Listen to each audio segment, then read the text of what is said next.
Baik, Anda kembali di dua sisi. Tadi, Vi, seperti di awal saya katakan bahwa saya ini adalah yang setuju dengan poligami. Tapi kan tergantung syarat dan ketentuan. Nah, berlaku, kita akan sama-sama melihat syarat poligami berdasarkan Pergub nomor 2 tahun 2025 berikut ini. Hadirkan, Ho.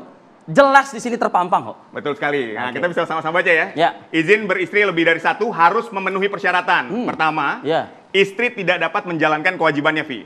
Berikutnya, istri mendapat cacat badan atau penyakit yang tidak dapat disembuhkan. Jadi tadi kalau yang dikatakan Bang Husin harus meninggal dunia dulu, nggak menjadi syarat di sini ya. Nggak apa-apa, berikutnya, Mas istri tidak dapat. Saya mencatat kata istri ada berapa banyak di sini. Coba ya terus. Istri tidak dapat melahirkan keturunan setelah 10 tahun perkawinan. Oke. Artinya tidak bisa melahirkan khalifah dan generasi penerus Islam yang luar biasa. Berikutnya mendapat persetujuan istri atau para istri secara tertulis. Nah ini berat nih, harus ada persetujuan dari istri yang Kalau pertama. tidak disetujui berarti nggak bisa kan? Betul. Berikutnya mempunyai penghasilan yang cukup untuk membiayai para istri dan para anak. Jadi kalau yang sampai di akhir udah habis atau nanyain gaji tanggal berapa keluar dan seterusnya, jangan bermimpi lah. Berikutnya ini ada sanggup berlaku adil terhadap para istri dan para anak. Kita tadi sudah membahas tuh di segmen sebelumnya. Tidak mengganggu tugas kedinasan dan terakhir memiliki putusan pengadilan mengenai istri beristri lebih dari seorang. Banyak banget nih kata istri ya. Tadi kita baca ya teman-teman ya. Istri selalu yang menjadi sorotan begitu. Nah ini adil atau tidak nih? Saya ingin ke Pak Nur. Ada tanggapan Pak terkait dengan diskusi kita di segmen sebelumnya mungkin? Ya, saya ingin menanggapi Bang Novel itu. Ada dua ya. Pertama terkait dengan perintah. Jadi poligami itu bukan perintah menurut saya. Yaitu pembolehan. Itu pun sebetulnya gini teman-teman. Jadi kalau saya mencermati di ayat tentang poligami itu, fangkihum atau balakum masna wa sulasa wa ruba gitu ya. Wa in khiftum ala ta'dilu fawahidah. Jadi sebetulnya ini adalah gaya bahasa Quran atau Allah ketika hendak melarangnya sebetulnya. Kan tradisi poligami ini bukan bersumber dari ajaran Islam sebetulnya. Tradisi poligami itu sudah ada sejak jauh sebelum pra-Islam. Zaman Yunani kuno, kemudian Persia, Mesir. Nanti dulu itu soal lain. Ini filosofinya dulu gitu ya. Jadi tradisi poligami itu sudah marak sebelum Islam datang gitu ya. Bahkan dulu orang-orang zaman dulu itu istrinya tidak hanya sampai 10 bahkan ratusan gitu. Nah Allah itu mencermati hal itu. Poligami itu lebih banyak mendatangkan madorot. Sehingga Allah itu hendak melarangnya. Cuman kalau saat itu langsung dilarang nggak boleh, maka orang akan sulit menerima ajaran Islam. Karena itu bahasanya itu halus gitu ya. Karena itu jangan berhenti yang pada padahal An-Nisa. substansinya adalah larangan sebetulnya. Larangan itu ada poin yang kedua tadi adil. Nggak ada yang bisa berlaku adil soal ini. Jadi kalau kita membaca soal poligami jangan hanya di An-Nisa ayat 3 tapi juga An-Nisa ayat 129. 129 ya. Ya, bahwa betapapun usaha kalian untuk berlaku adil pada istri atau istri kalian itu tidak akan pernah bisa gitu. Nah oleh karena itu kembali fawahidah. Satu itu jauh lebih baik gitu ya. Nah itu sebetulnya. Jadi ini gaya bahasa Quran ketika hendak melakukan larangan gitu. Jadi pesan intinya adalah Allah itu hendak melarangnya. Ya, sebelum ke Bang Novel saya ingin ke Bang Nara terlebih dahulu. Ya silakan Bang Nara. Ya sebenarnya poligami itu begini. Bukan soal boleh atau tidak. Pertama dia ajaran, saya bantah tadi, nanti ada contoh nanti. Dua, tidak ada larangan. Ini berbeda nih. Tidak ada larangan berpoligami. Tapi dia juga sekaligus ajaran. Ini saya ambil satu hadis saja. Ini yang dari Ibnu Majah mengisahkan. Ini dulu waktu orang-orang masuk Islam, orang Jalim masuk Islam. Itu ngakunya jujur ke Rasulullah. Misalkan Qais bin Harith. Ngadep Rasulullah. Ya Rasul, saya mau masuk Islam. Tapi istriku 8. Letak ajarannya di sini nih. Kawinin yang 4. Ini kan ajaran. Baik.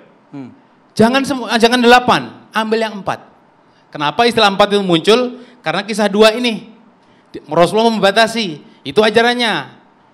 Kisah kedua, ada Ghaimah bin Salamah. Yang orang kedua, sama. Tapi istrinya lebih banyak. Ya Rasul, saya mau masuk Islam. Tapi istriku 10. Ceraikan, ambil yang 4. Itu ajarannya. Jadi bukan tanpa alasan, bukan tanpa alibi, bukan tanpa sumbernya. Jadi bukan dilarang ya? Oh bukan, nggak ada larangan poligami. Maka tadi dia bilang, apa emang ente Rasul? Emang ente Nabi mau poligami? Lo enggak. Kita memang bukan Nabi Rasul, tapi Rasul itu tidak melarang, tapi juga mengajarkan juga. membatasi dari jaliyah nggak diatur, sekarang diatur. Nah, baik, saya ingin ke Bang Novel. Bang Novel, mungkin dapat ditanggapi tadi kan yang keluar adalah surat An-Nisa ayat 3 yang menyatakan 4, 3, 2, 1. Kalau kita memang tidak bisa berlaku adil kan seperti itu. Tanggapan seperti apa? Atau jangan-jangan ini hanya nafsu aja nih kalau tadi yang dikatakan oleh Bang Husin? Silakan. Jadi nafsu itu yang tahu diri kita. Dan Allah yang tahu. Karena adanya di dalam diri kita, bukan di luar. Jadi ada sisi dakwah. Kalau kita mau mengedepankan dakwah.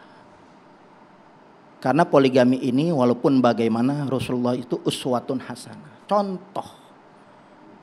Yang harus tindak tanduknya, perkataannya, ketetapannya, syariatnya harus kita ikuti. Dan tadi sudah dijelaskan oleh Bang Mustafa itu ya memang seperti itu gitu. Ada syariatnya diatur. Memang banyak penafsiran, apalagi mungkin penafsiran liberal itu sudah menentang syariat poligami. Ya boleh katakan memang ajaran sesat. Orang-orang sepilis itu sekularisme, pluralisme, liberalisme yang mungkin seperti Bang Nurholis Majid ini. Iya, mungkin Ahmad gitu. Nurholis ya. Iya, Ahmad Nurholis ya. Maaf ya. Karena saya ingatnya tokohnya itu gitu. Kebenaran sama juga. Ternyata nggak beda juga pemikirannya gitu kan. Karena apa yang disampaikan itu bukan pemikiran dari Islam. Ulama-ulama maupun ulama-ulama salaf maupun kontemporer sampai saat ini nggak pernah ada menentang, kecuali memang liberal. Liberal yang memang pemikiran sesat. Maka pemikiran-pemikiran seperti apa yang disampaikan Ahmad Nurholis ini difatwakan MUI tahun 2005 nomor 7 bahwa liberalisme itu pemikiran bebas tanpa batas yang mengedepankan akal pikiran, mengangkangi nas itu sesat. Nah itu saya melihat seperti itu. Saya melihat seperti ini sangat berbahaya. Oke, Anda mempertanyakan statement dari Pak Nurholis. Iya, makanya terlalu menolak banget dengan poligami. Tanggapan Anda? Dengan tafsir apa yang sesuai dengan poinnya kita sudah boleh dikatakan akal pikirannya. Silakan, Pak. Ya, ada dua hal yang mau saya tanggapin ya. Pertama soal liberalisme yang diharamkan oleh MUI. Yang diharamkan itu adalah pemahaman yang dipahami oleh MUI sendiri. Kami yang oleh orang lain disebut sebagai liberal itu tidak sebegitunya, sebebas-bebasnya nggak begitu konsepnya ya. Tetapi adalah bahwa kita itu memiliki. Saya mengikuti kesepakatan karena umatku nggak akan bersepakat dalam kesesatan. Jadi lebih percaya MUI, saya nggak percaya Anda. Anda siapa? Ya, mau lebih hebat dari MUI? Anda mau lebih hebat dari MUI? Anda udah hafal Quran 30 juz? Bukan faktor itu. Anda hafal hadis ratusan ribu hadis? Enggak. Emang orang MUI itu hafal semua Al-Quran? Ada, rata-rata ya mereka ada, udah berkualitas, sudah semua teruji gitu loh. Iya. Mereka ini kumpulan dari ormas Islam, dari Muhammadiyah, dari Bang Novel dari ngotot segitunya emang itu hafal Al-Quran. Ya makanya kan kita mengikuti. Mau poligami, saya mengikuti MUI karena MUI nggak mengharamkan poligami. Juga nggak hafal Al-Quran. Iya, MUI juga nggak mengharamkan. Tadi udah saya bawa ayat. Anda malah nggak pernah bawa ayat. Ya saya bawa ayat karena rujukannya dari ayat. Baik, kita masuk ke konteksnya lagi. Oke, kita kembali ke sebentar. Perdebatan ini konteksnya ini kan dulu. ASN. ASN. Lagi ASN aja mengerti paham. Enggak, maksud saya gini loh. ASN aja paham. Kita mesti lebih paham lagi. Kita mesti lebih luas lagi daripada ASN. Itu ada yang disusupin oleh syariat-syariat nih. Ya. Kita ini orang Indonesia. Iya.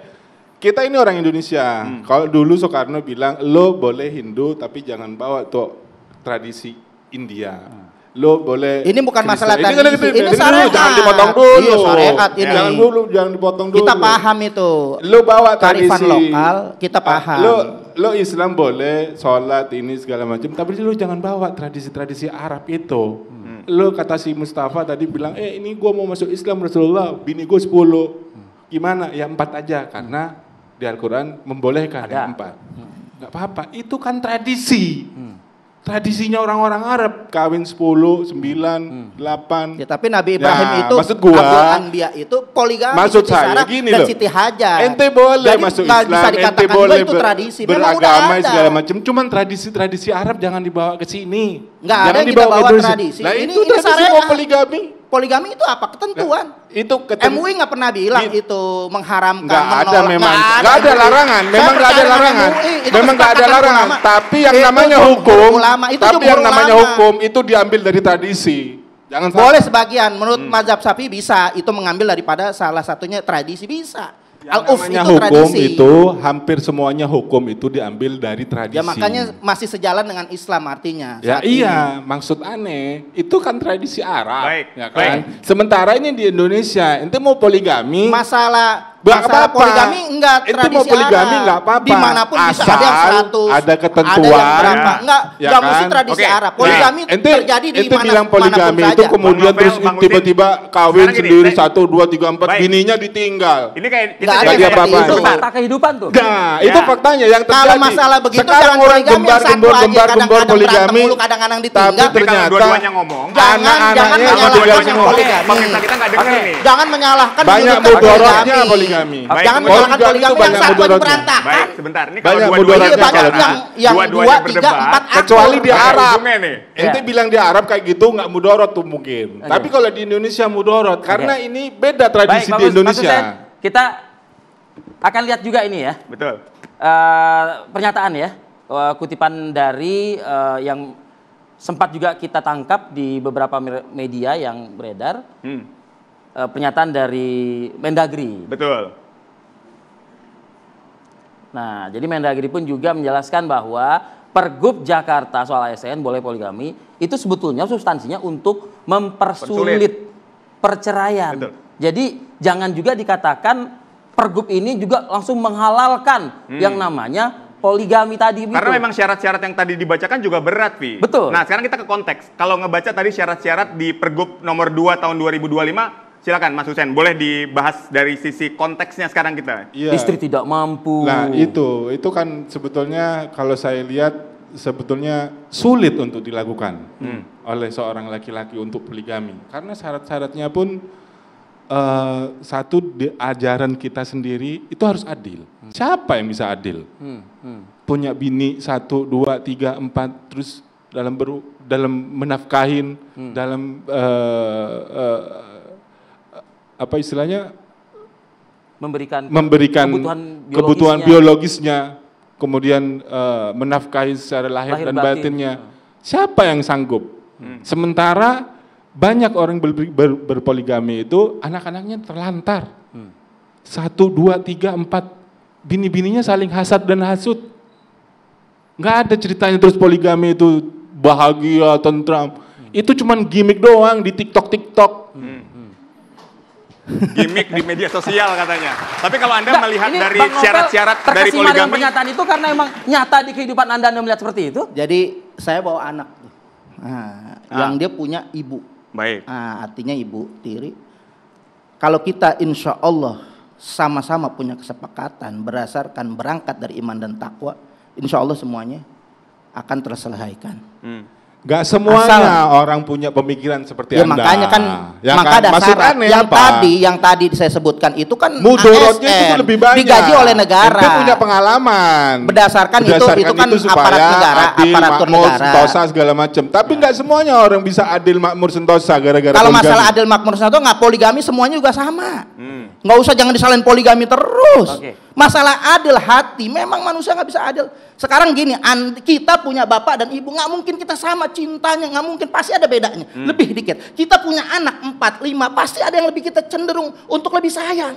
Begitu juga kita punya kakak, adik, pasti ada yang lebih sayang. Begitupun kita punya paman, pasti ada yang lebih sayang. Begitupun kita punya teman di kampus atau dimanapun, pasti ada yang lebih kita sayang. Jadi konteks Artinya adil di Masalah sini adil perasaan hati ya, ini bukan umum, perasaan. Adil bukan makanya perasaan. ketika adil dihantemin terus, disalahkan terus, menjadi kambing hitam ini poligami. Kalau Padahal nggak adil sama. dong Bang Novel kalau misalnya Anda mengatakan seperti itu. Kenapa? Memang kan manusia untuk hati. Secara itu tidak langsung dia mau seperti bilang itu. bahwa dia juga benar nggak adil Al-Quran sebetulnya mengatakan awal itu lagi. Nikah, bisa. 2, 3, 4. Tapi kalau berangkat Belakang daripada Anda memberi begitu kode semuanya tuh. kita Ya. nggak berkeluarga, kita nggak bersaudara. Baik, Bang Nara udah Gitu. ngasih kode di belakang, boleh silakan Bang Nara. Jadi tadi Husin mengatakan kalau orang poligami itu biasanya nggak bahagia.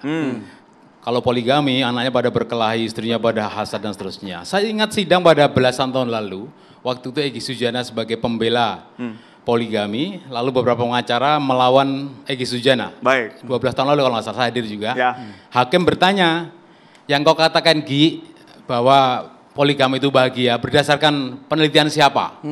Egy Sujana menjawab, ini asumsi saya. Lemah ternyata seperti itu. Saya tanya kepada Husin, kau bilang bahwa poligami itu tidak bahagia berdasarkan penelitian atau asumsi?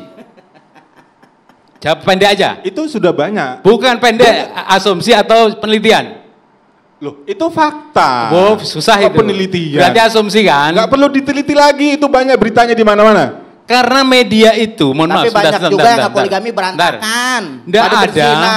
Banyak. Kenapa nggak memberikan solusi? Islam memberikan solusi. Itu masalah pribadi yang berzina. Itu masalah pribadi. Enggak dong. Poligami masalah saya pribadi. mempelajari pernyataan seperti ini. Mohon maaf. Bukan masalah pribadi itu. Iya, Ya, jangan disalahin yang poligami. Ini saya satu aja. boleh, Bang Nara, sedikit aja. Gimana? Ya. Rata-rata orang berpendapat bukan karena penelitian, tapi karena media massa. Media massa itu tidak akan memunculkan berita yang baik-baik. Pasti bad news. Orang yang berpoligami lalu bahagia dunia akhirat punya banyak aset, itu nggak pernah diberitakan. Yang diberitakan lebih bermasalah. Itu fakta kalau itu. Saya orang media juga. Baik. Jadi susah bagi saya untuk mempercayai orang. Kalau sekarang saya itu tanya banyak begitu, perceraian. saya Faktor meniru utamanya nanti karena dulu. ada Nanti dulu. orang kedua. Oke. Lakinya pengen lagi kawin lagi sama istrinya nggak boleh. Itu akhirnya asumsi, cerai. itu asumsi. Artinya Saya ini perselingkuhan. pengacara Ada yang perselingkuhan. beracara Kemudian di apa? pengadilan Anaknya agama. akan terlantar gara-gara hal Itu ini. 70% perceraian Pasti. karena ekonomi. Berantakan. Ekonomi. Anda cek Sudah banyak artis, contoh-contohnya. Nggak ada. Oh, ya, rujukan artis ini bukan cerai rujukan. gara-gara mau kawin Dari lagi, kapan nggak boleh Anda sama artis istrinya. menjadi rujukan Udah sejak lah. kapan? Artis menjadi rujukan sejak kapan? Bener kan? Anda mau rujukan ke pengadilan agama. Saya kan ngomong fakta di lapangan yang terjadi Kenapa jadi di barometer dalam akhir? kehidupan Itu sosial. kalau Ya itu Anda kan mau, bisa jadi Anda ke rujukan pengadilan kita. agama, cek. Untuk kita menerapkan Bagaimana syariat itu Islam di data sini. timbulnya Gitu loh perceraian maksudnya. itu Ini kan bukan tujuannya ente mau perselingkuhan, ekonomi. ente kan tujuannya di sini ini mau menerapkan syariat Islam kan.